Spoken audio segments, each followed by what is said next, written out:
আসসালামু আলাইকুম প্রাণপ্রিয় ভক্তগণ, হিন্দু ও অন্যান্য ধর্মাবলম্বীদের জানাই আদাব, নমস্কার ও আন্তরিক ভালোবাসা। আশা করি আপনারা সকলেই ভালো আছেন। আজকে আপনার জন্য একটি খুবই পাওয়ারফুল বশীকরণ মন্ত্র নিয়ে হাজির হয়েছি। এই মন্ত্রটি খুবই পাওয়ারফুল মন্ত্র। এই মন্ত্রটি হচ্ছে সর্বকালের সর্বশ্রেষ্ঠ মন্ত্র। এই মন্ত্রটি কেউ আপনাদেরকে দিবে না। এই মন্ত্রটি আমি আমার ভক্তদের জন্য আজকে এই চ্যানেলে দিয়ে দিতেছি। এই মন্ত্রটির মাধ্যমে আপনারা যে কোনো নারী বা পুরুষকে বশ করতে পারবেন 100% গ্যারান্টি সহকারে, 100% সফলভাবে। এই মন্ত্রটি আপনারা যে কোনো তান্ত্রিকের কাছে শুনতে পারবেন। এই মন্ত্রটি যারা এই মন্ত্রটির মাধ্যমে কাজ করেছেন তারা বলতে পারবেন এই মন্ত্রটি কত পাওয়ারফুল মন্ত্র। এই মন্ত্রটির মাধ্যমে কাজ করলে 100% সেই নারী পুরুষ আপনার জন্য পাগল হবে এবং 100% আপনার পিছন পিছন ঘুরতে বাধ্য হবে। এই মন্ত্রটির মাধ্যমে একটিবার কাজ করলে আপনি বুঝতে পারবেন এই মন্ত্রটা কত পাওয়ারফুল মন্ত্র। তো প্রাণপ্রিয় ভক্তগণ, আপনারা যদি এই মন্ত্রটির মাধ্যমে কাজটি করতে চান অবশ্যই পুরো ভিডিওটা না টেনে দেখবেন এবং এই মন্ত্রটির মাধ্যমে কাজটি করার নিয়মটি অবশ্যই ভালো করে বুঝবেন এবং শুনবেন। তারপরে আমার কাছ থেকে অনুমতি নিয়ে একটিবার কাজ করে দেখবেন। অবশ্যই আপনারা কাজের ফলাফল পাবেন এবং যে কাঙ্ক্ষিত ব্যক্তির জন্য আপনারা এই মন্ত্রটির মাধ্যমে কাজ করেছেন দেখবেন সেই কাঙ্ক্ষিত ব্যক্তি আপনার পিছন পিছন ঘুরতেছে এবং কি আপনি তাকে যা বলতেছেন সে তাই শুনতেছে, আপনার গোলামের মতো হয়ে রয়েছে। আপনি একটিবার এই মন্ত্রটির মাধ্যমে কাজ করলে এটার শক্তি আপনি বুঝতে পারবেন, এই মন্ত্রটা কত কার্যকরী সেটা বুঝতে পারবেন।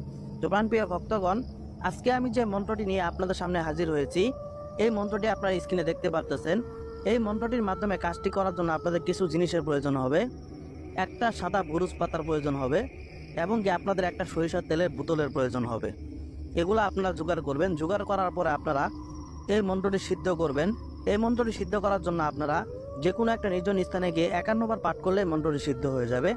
মন্ত্রটি সিদ্ধ করার পর এই মন্ত্রটির মাধ্যমে আপনারা যেভাবে কাজটি করবেন, কাজটি করার জন্য আপনাদের একটা আসন সাজাইতে হবে। আসন সাজায় সেই আসনে বসে আপনারা যে বুরুজ পাতা নিয়েছেন, যে কাঙ্ক্ষিত ব্যক্তিকে আপনি বশ করতে চাচ্ছেন তার নাম এবং কি তার পিতামাতার নাম সেই এই যে বুরুজ পাতা নিয়েছেন সেই বুরুজ পাতার উপরে লিখবেন।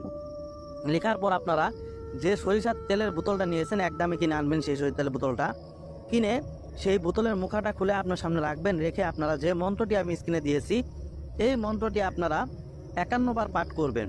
51 বার পাঠ করে 51 বার সেই বোতলের উপরে ফু দিবেন। ফু দেওয়ার পর আপনারা যে কাগজের ভিতরে কাঙ্ক্ষিত ব্যক্তির নাম এবং তার পিতামাতার নাম লিখেছেন সেই কাগজটা সুন্দর করে ভাঁজ করে সেই সরিষার তেলের বোতলের ভিতরে একবার চুবাবেন।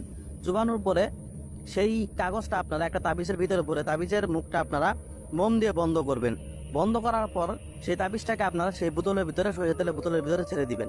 ছেড়ে সেই বোতলের মুখটা বন্ধ করে আপনারা সেই বোতলটা নিয়ে আপনারা যে কোনো একটা মসজিদ বা বাজার, যে কোনো একটা মসজিদ বা বাজারের আশেপাশে পুঁতে রেখে আসবেন।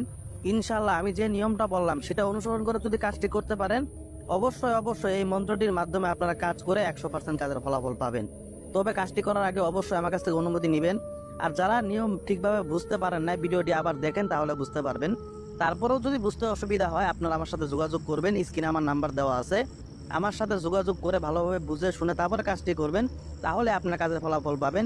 এটা যে কোনো মন্ত্র বা নকশার ক্ষেত্রেই আপনার সঠিকভাবে বুঝে সঠিক নিয়মে কাজটি করতে পারলে 100% কাজের ফলাফল পাবেন। এবং তান্ত্রিক কবিরাজ যে কোনো কাজের জন্য আপনারা আমার সাথে যোগাযোগ করবেন, 100% গ্যারান্টি দিয়ে আপনাদের কাজ আমি করে দিব। তো প্রাণপ্রিয় ভক্তগণ, সকলে ভালো থাকবেন। আসসালামু আলাইকুম।